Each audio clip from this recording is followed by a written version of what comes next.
My name's Paul Morley and I'm here today with Catherine Dugmore, manager of the waterfront development. And you know, in the last 20 years I've lived and worked in the city of Thunder Bay, and as I've been driving past the site here, I've been wondering, you know, what's going on. And Catherine today has allowed myself and of course you, the viewer, to have a little bit further of a look. One of the things that I've seen is the flyer that's come out that shows all the artistic renditions.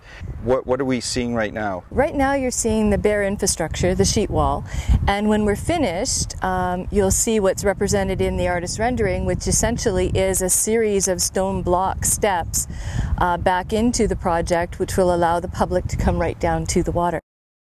I'm going to take you on to Pier 2, which is almost complete, and it's actually beyond what we even imagined. Catherine, I can remember coming on this pier many years ago when there was just a road up the middle, some grass banks, and now I see so much more around me. Can you explain a little bit what I'm seeing here?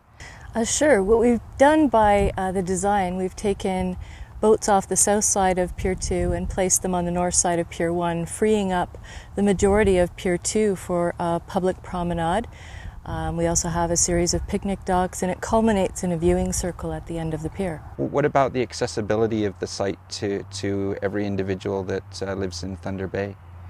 This site on Pier 2, and actually the entire waterfront development, has been designed on the principle of universal access, but also universal experience of the site. So there isn't a particular part of the site that you can get to that someone else can't get to.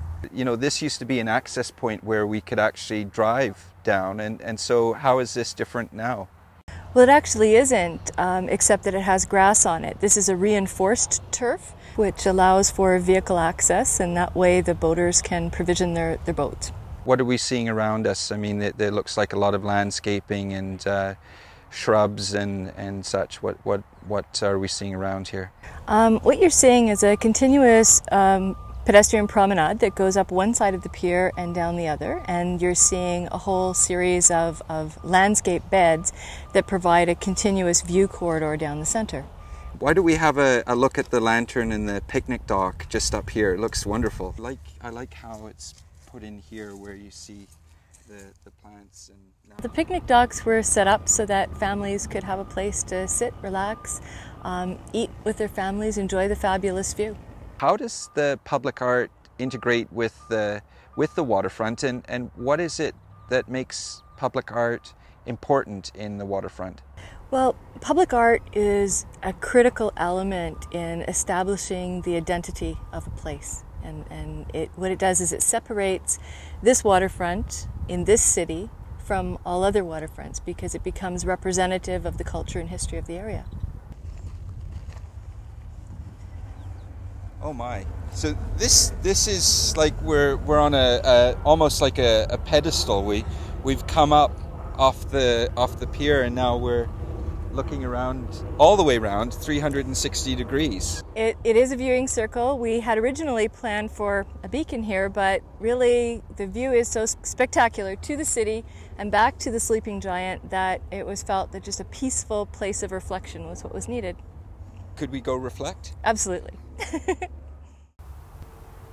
Wow, so that's a whole, a year's worth of work that we're seeing here now behind us towards the city and the CN station. Well, including the lake infill, yes.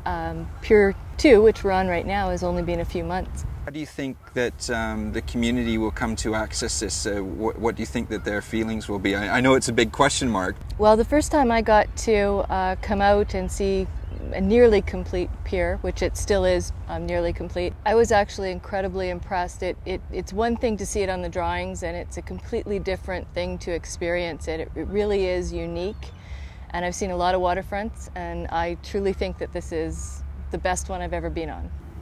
And where are we going to go next for our next segment? Well, the next segment that we're going to do is to take you into the public buildings. So that will be the Water Garden Pavilion, the Baggage Building, and we'll look at the splash pad ice rink area and the water feature and entrance at Red River Road. Now I don't have to actually climb and look over the fence. You've given me a really good look today, and I'd like to thank you very much for giving me the tour. It's been my pleasure.